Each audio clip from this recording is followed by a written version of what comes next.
I'm gonna show you how to make squid with black rice. So let's get into it.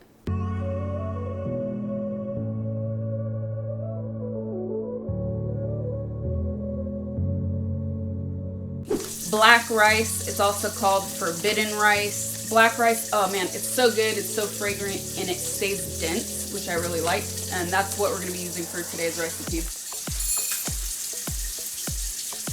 So do 1 cup black rice, 2 cups water. Rinse your rice first. I'm lazy, so I put the rice in the pot that I'm gonna cook the rice in first, and I just rinse it like that. And then when I'm over the sink, I just do that to rinse out the water. I do it like 2-3 times very quickly.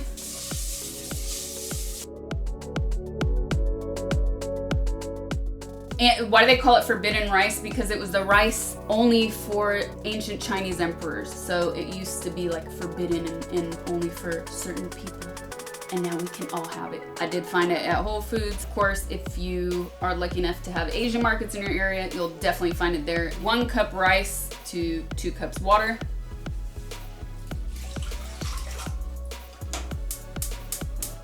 I blast that on high until it starts to boil. Garlic. So I have like a pound of squid. I'm gonna use like 6 cloves of garlic. 3, 4, 5, 6. This is my good garlic.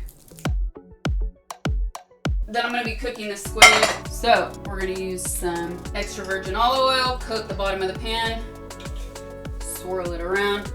So with most of the garlic, I just sort of break it with my fingers so it smashes. And yes, you can do this with a knife if you want. With the other 2 cloves, I'll use a garlic press. So aroma pressed into the dish. Okay, that's ready. Put that garlic in. Delicious. I love garlic. Salt.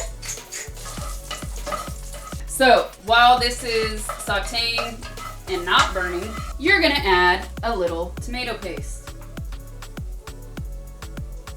And you're gonna brown the tomato paste with your garlic. Then I'm gonna take some diced tomatoes. This is a little more than your standard can because it's that leftover one.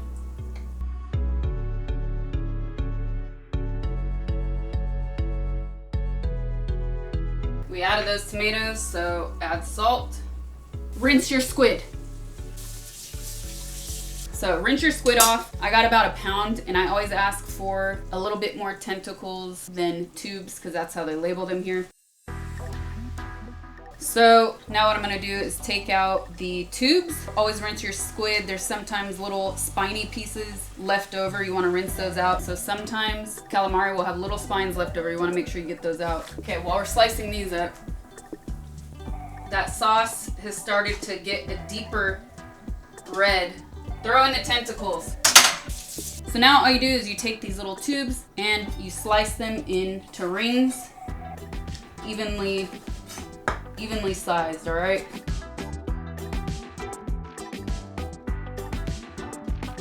Okay, and now you add that to the mix. Turn your heat back up a little bit. Now you really gotta add some more salt. Oh, this is looking good. A little bit more tomato. You don't need to submerge it in tomato, all right? Just evenly coat it. All we're looking for right here is that your calamari starts to turn color. The tentacles are already purple, the tubes are white, so you want to start to see them shrink up just a little bit, absorb some of that juice, some of that sauce. Now we're gonna add some cheap white wine. Don't use the fancy stuff. I like to use like a Sauvignon or a Pinot for cooking, especially because they don't overpower the flavor of your dish. So add some cooking wine. I mean, I say cooking wine, but this is just one of those cheap, monstrous bottles that I keep on my counter for cooking. You don't need a lot either. So after you've been cooking that squid for a little bit, that wine has started to reduce. It's not super pungent anymore. Then you're gonna add a little bit of water because the squid does take a while to cook.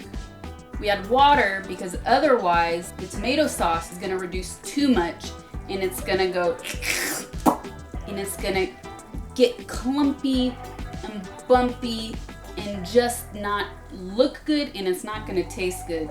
All right, we're just gonna let that simmer, man. So I can tell that this is still gonna need a little more time for the squid, just eyeballing it, seeing the textures. When did you properly get into food? Since I came out the womb and I suckled on my mama's titty. Nah, food is a spiritual experience for me. I love food. All my best memories are food related. I think food eating, it's a communal act. I think it brings people together. We didn't have a lot growing up, so like holidays and birthdays were always exciting because we got to have special things. And then when I would go to my dad's on the weekend, he would always make me a steak. What I'm looking for is like a paste, not a stickiness, and there is a big difference.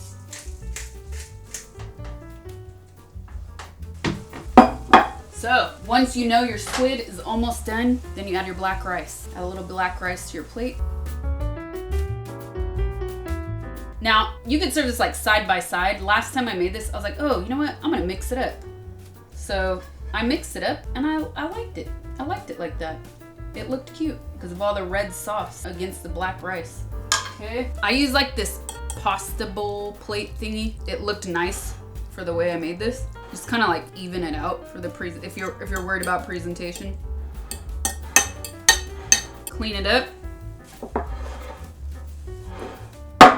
And final touch, little sesame seeds. Because it just looks beautiful. This is just for the color, but it is really good if you chop up some parsley, sprinkle it around, and really add it for the flavor. I think green onion would work really well with this as well. And then drizzle lightly. And the best part, eating it. The best part. You ready? I don't think you're ready. Give me this part.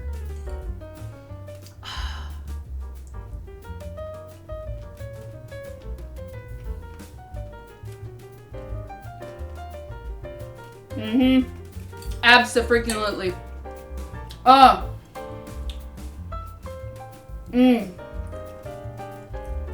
This is how you do it. If you want to try calamari cooked another way that's not just fried, this is it right here. This is freaking it.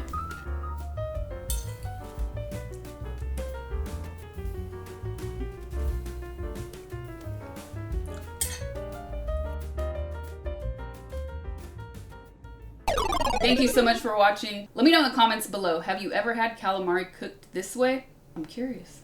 I really do hope you guys like this. Again, this is a super simple recipe. One pan, one pot for your rice or your rice cooker, one cutting board and one knife. That's all you need. Super simple. I know squid, calamari can be intimidating. Try it out, man. If you try this recipe out, please tag me on Instagram or in socials. I would love to see you recreate this dish. See you in the next one. Man, I moved so much. Okay, I hope that was good enough.